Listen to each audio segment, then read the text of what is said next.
This thing looks pretty sweet. Oh, yeah. What is that?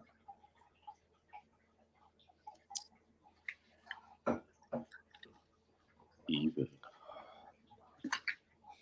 Evo. Mm-hmm. All right. Good evening, all you fishing freaks on a different night. Here it is Thursday. We normally live on Tuesdays. Tuesday was Halloween. We're supposed to push it till yesterday. I was just absolutely throttled. I was beat down.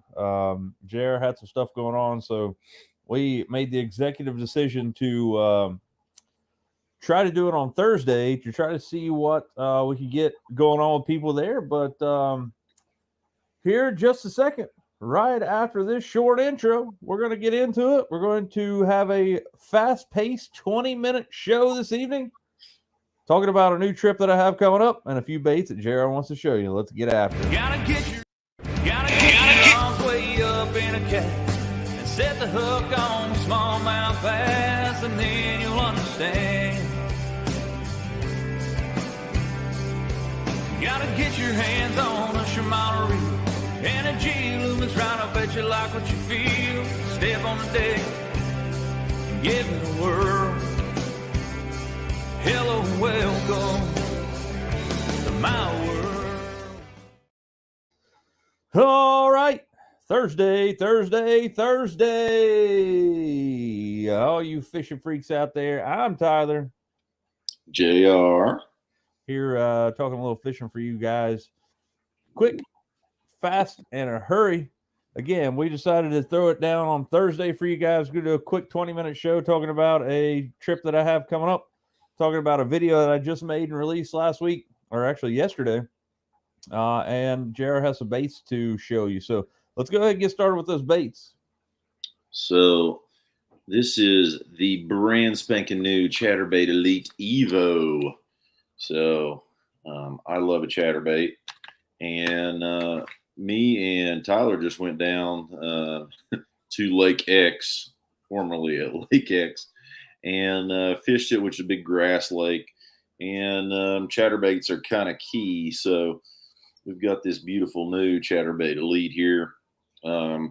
So new from Z-Man. It's not really available in many places yet, but custom hook from Z-Man. It's got a different keeper system than anything else I've ever seen too. It's kind of got this keeper to keep your plastics on that is both here and here, so as to not slide. You know, of course, Elastec is tough, and Z-Man definitely makes one of my favorite soft plastics. It's just you can't store it with anything else.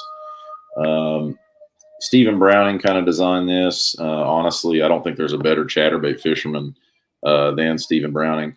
So I can't wait to give it a whirl. It's got a few different things on the head to help the blade be a little bit louder and a little bit more action. So that's going to be, coming to a store near you. Also, I got the new Booger Man baits in, which that was definitely one of the best buzz baits that we've seen around, and hopefully we'll be able to catch some fish on that here in the near future. Yeah, old Matt talked you right into that one. He sure did. He got me hooked the fisherman. Hook, line, and sinker. Anyway, so that bait there is pretty cool. One of the things that I have coming up is I am headed down to Del Hollow Lake in Byrdstown, Kentucky, Byrdstown, Tennessee, actually, in that area there, in the Tennessee, Kentucky area, right on the border. I have a love-hate relationship with it. Been there one time. JR and I went down there in the springtime. You guys saw a couple videos where we were down there on my YouTube channel. We had a decent trip, man. We fished for 3 days, caught some decent fish. I think the biggest two fish that were probably caught was about a 4-pound largemouth and probably about a 4-pound smallmouth. Jerkbait fishing in the springtime. Caught one on a triple threat jig from Blue Rock in a brush pile. But I have never been there in the fall. I have the Kentucky Bass Nation Team Tournament Trail Championship coming up here the 18th and 19th. I have Monday and Tuesday off. Tuesday for election day, Monday for fall break due to parent-teacher conferences. So I'm going to go down and try to find some fish. So what I'm going to do is I'm going to make this into a video series talking about me trying to catch fish for the tournament that's coming up soon. Speaking of which, just talked about a video that I released yesterday. If you haven't had an opportunity to go check it out on YouTube, I'd appreciate it if you would. I got the opportunity to go down to Freedom Outdoors in Wheelersburg, Ohio, and kind of give you guys an overview of a 2023 Camus CX20.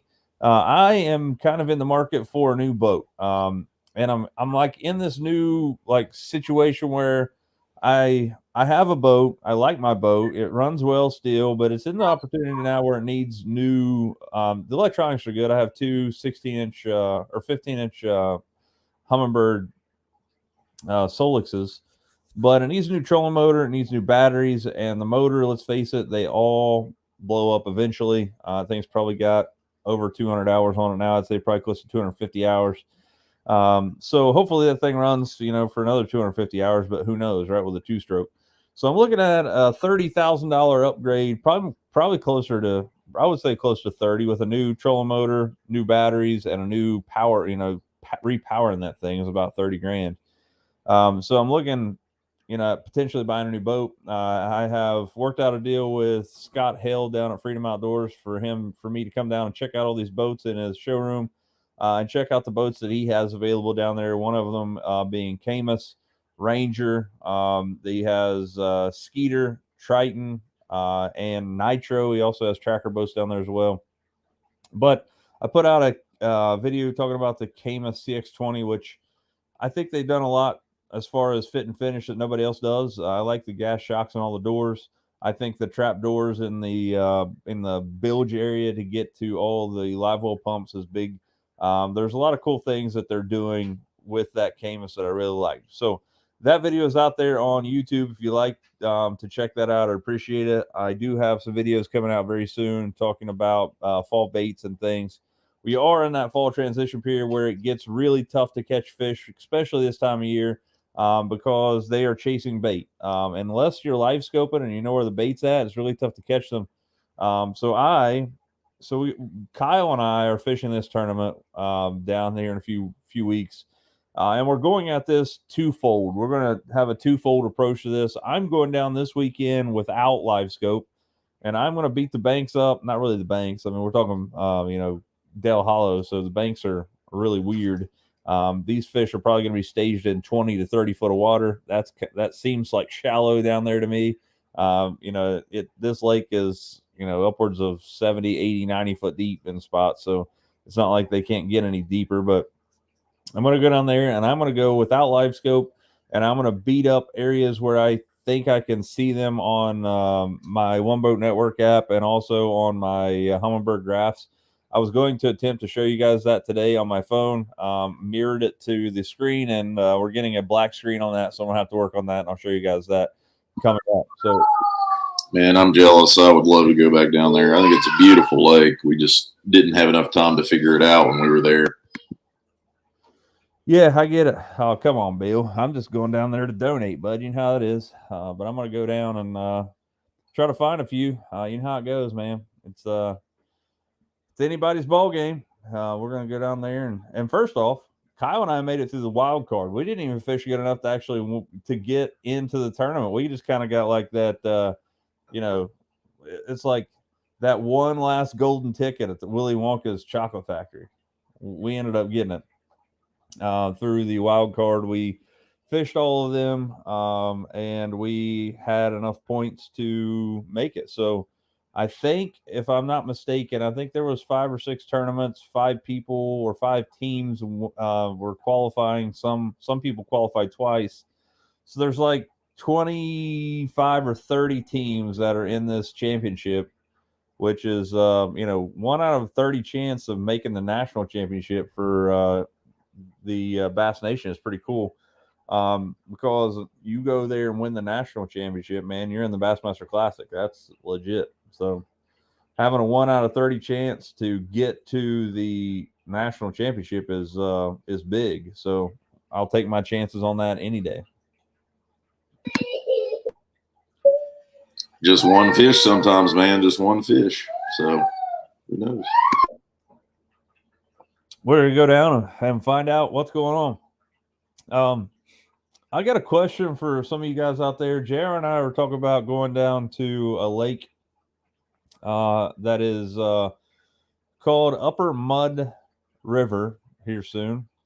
Can you idle on that thing with a big motor? Somebody told me you could, and when you look online, it says that they're giving, like in 2021, they were going to give 100 boaters a pass to idle a big motor on there because it's a 10 horsepower only lake. But if you look online, it says that they were doing a study on there, and I can't for the life of me find whether you can or not. I've been told that you can. Bill says yes, you can. All right, cool, nice. Because gotcha. I thought that, man. We did see some boats out there idling, more like halfway on plane, but we were the only other. Last time we were there, it was crazy. But I'm releasing a video soon of us going fishing down there, and I didn't want the DNR to write me a giant ticket because they saw us idling on the lake, which I thought you could. So appreciate that info, Bill. Hey, I just got an email that said OnAnotherLine's on live. Should probably check that out. Hashtag followers, right? Yeah, dude, that's crazy. Like, sends it out to everybody. Yeah, there's so much stuff coming about Facebook that I'm just not realizing. Like, you can tag at highlight to highlight a comment to all of your followers. I don't know why you would want to do that, but like,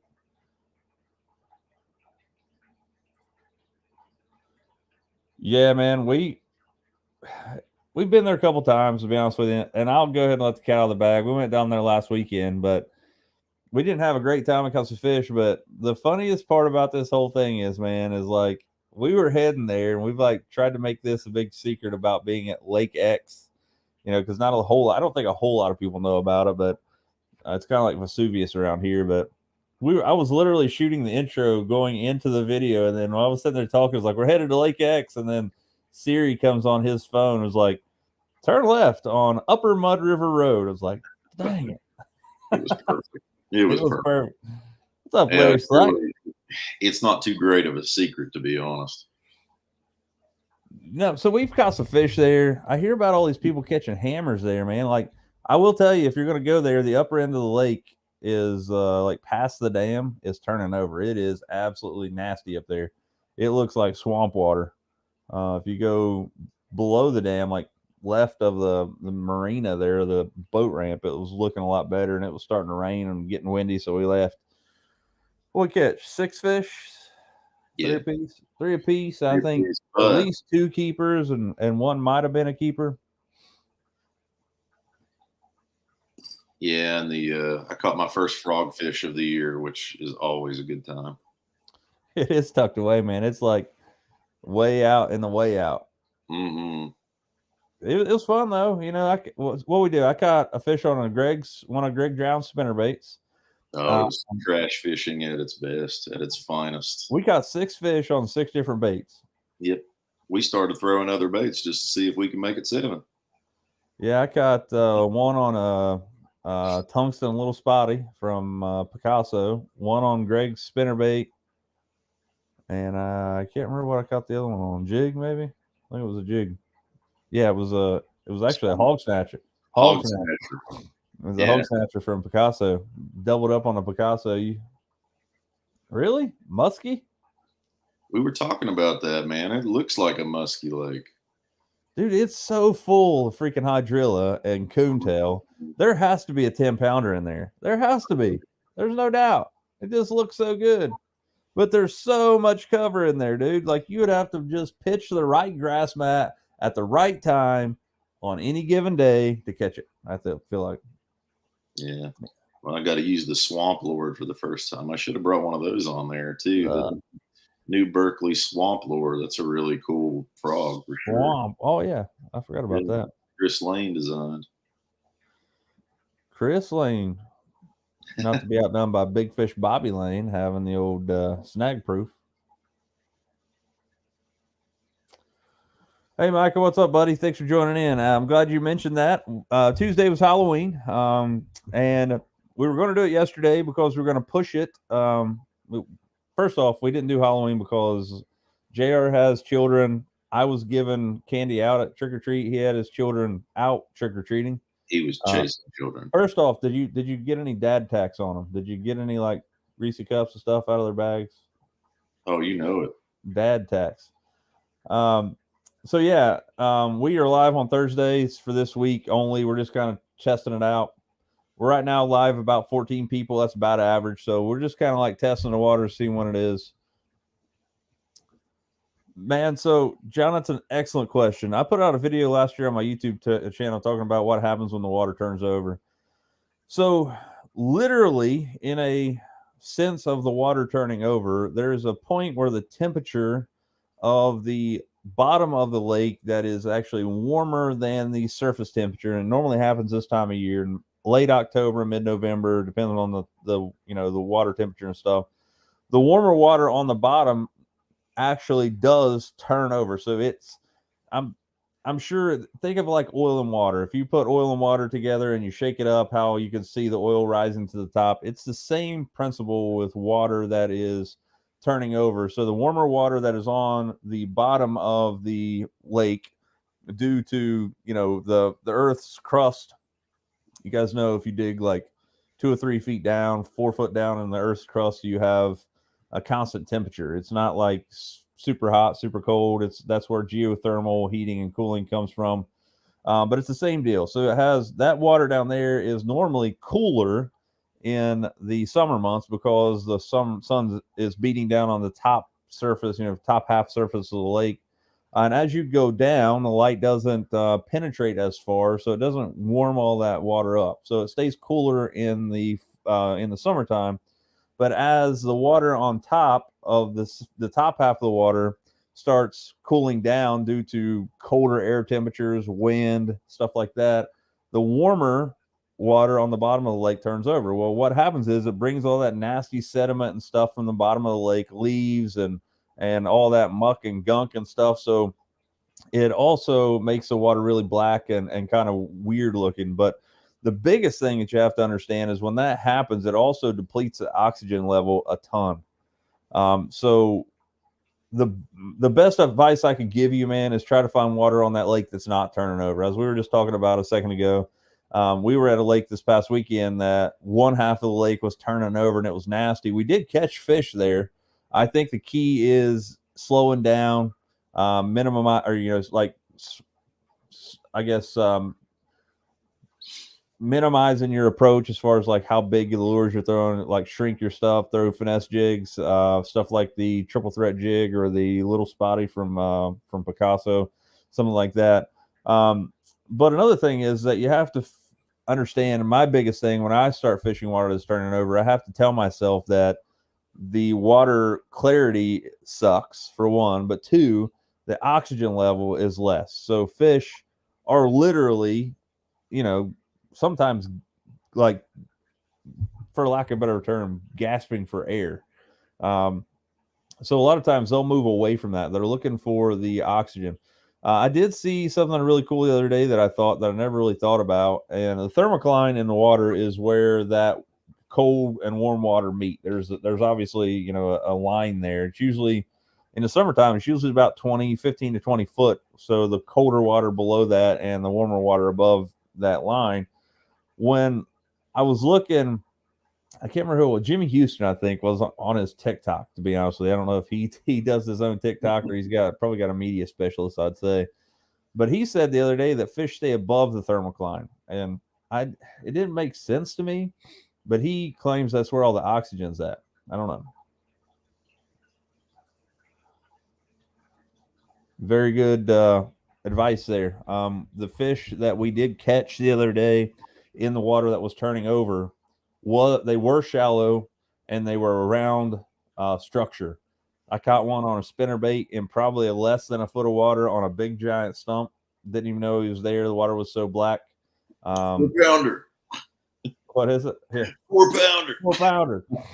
Ended up being about a 2-pounder. It was like a 2-pound, 4 ounce, but that was 2 ounces bigger than JR. So hey, we got excited. Win's a win. I didn't caught a fish in so long. I didn't know what was up. So yeah, guys, that's the deal.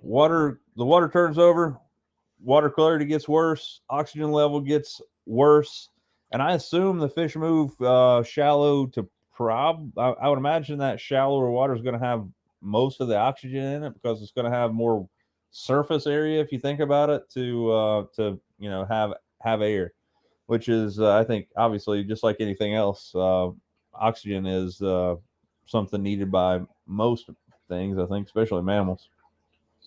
Closer to cover because they can't see as well. Yep. So again, guys, we're just hopping on live here for a few minutes here. We're about that 20-minute mark. So what we're going to try to keep it for this evening. We will be back live next Tuesday. We have Kyle Weisenberger joining us. He is a Freedom Outdoors pro who runs a Camus, and he is from up around the St. Mary's shop up there on, I guess it's north of Dayton, up there, Grand Lake, St. Mary's area. I'm pretty excited to talk to him. He's fishing some big tournaments. Get some know-how from that dude. Talk fall fishing. So between now and next Tuesday, you guys be thinking of some questions you would like to ask a fisherman that's better than JR and I. And with any luck, I have reached out to my good old buddy Ronnie Moore from BASS. He is one of the Bass Live guys that you see. Him, Mark Zona. You have Such. You're looking at, Davey Height. There's so many of those guys there that are just absolute awesome to talk to. Ronnie Moore was on my show year and a half. Actually, been about 2 years ago now, I guess. Yeah, had it been 2 years ago. One of the coolest shows I've ever had a point in being. This dude knows his stuff. It's really cool to talk to somebody who knows bass fishing and talks bass fishing for a living. You're not going to want to miss that. That's in 2 weeks. Hopefully, we're still working out on his schedule if we can make that happen. But definitely Kyle Weisenberger next week. You guys are going to see some videos coming up of me fishing at Dale Hollow on my YouTube channel. You will not see that for the next 3 weeks, though. I will apologize for that because I'm not going to put out a bunch of information that could cause somebody like Bill to beat me.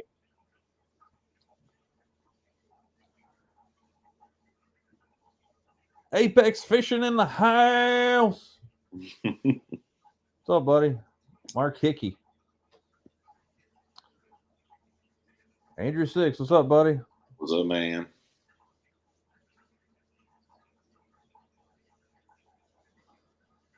All right, fellas. We got Kyle Weisenberger next week. After that, that's again on Tuesday. We're going to try to hop back on there. We're having about the same amount of people, about 15 to 17 live here on Thursday. Kyle Weisenberger next week on 8:30 on Tuesday. The following Tuesday, you're going to see, hopefully, again, I think it's going to happen, but Ronnie Moore from Bass Live, amazing guy. One of my, he's the dude. I sent him a message on Facebook 2 years ago, sight unseen. He had no clue who I was. Like, hey, I run this little online fishing show. Would you be interested in being a guest? Dude was like, absolutely. Sent me all of his stuff. Like he's been a legit guy. Like I've asked him a few things and he's went right along with it. And I'm really excited to talk to Kyle and Ronnie Moore. Do have some ideas, some shows coming up, so you're not going to want to miss the next month or two here on Another Line. Again, if you guys haven't went over and subscribed to my YouTube channel, I'd appreciate it if you would. I'm heading for that 5,000 subscriber mark, and I can't do it without people just like you out there. Tell your buddies, lie to them. I'm giving you that opinion. I'm giving you the opportunity to lie to them. Like, this dude catches fish and he makes great quality content. And then when they subscribe and they see that I suck, and then I see I suck. Yeah. No. So yes, Aaron Dale is going to be tough. You're right. I'm going down there this weekend. I hope that that's not the case. I'm going for a twofold attempt. I don't have live scope, so I'm going to go down there this weekend by myself. I'm spending 3 days on Del Hollow, and I'm going to beat up everything that I think looks good in 40 or less foot of water, and I'm going to try to find some. I think between you and me, and this is just me saying this, I think largemouth are going to win the tournament if you can find 5 largemouth. Because they got the weird slot limit down there where you can keep one fish from 12 inches to, or from 15, 12 inches to, what is a smallmouth? 12 to 16, 12 to 15 and 7/8 or something, and then one over 21 inches. And you can only have 2 of them. So if you have a 22-inch large smallmouth, that's going to go somewhere, right? You're going to definitely put that in your live well. But I mean, I've been watching videos and talking to people. A 22-inch smallmouth or 21 and an 1/8-inch smallmouth is giant for anywhere. So I'm excited to see there.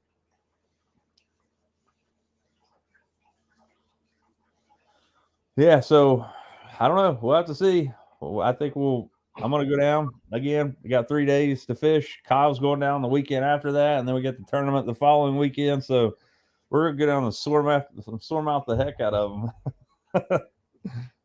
Strick, let me know where you're fishing at. I can go sore-mouth your fish for you. Let you know if they're biting, you know. Mm-hmm. Seriously, Mark Hickey, shoot me some points, man. Tell me where to go. Is that illegal? It's not illegal, is it? We're not fishing BASS. Help a brother out. Anyway, 25 minutes. We'll see you guys next Tuesday. We got Kyle Weisenberger coming on from Freedom Outdoors talking about fishing.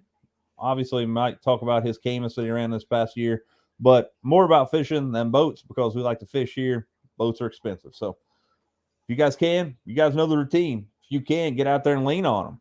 We'll see you next time on Another Line. Thanks for watching.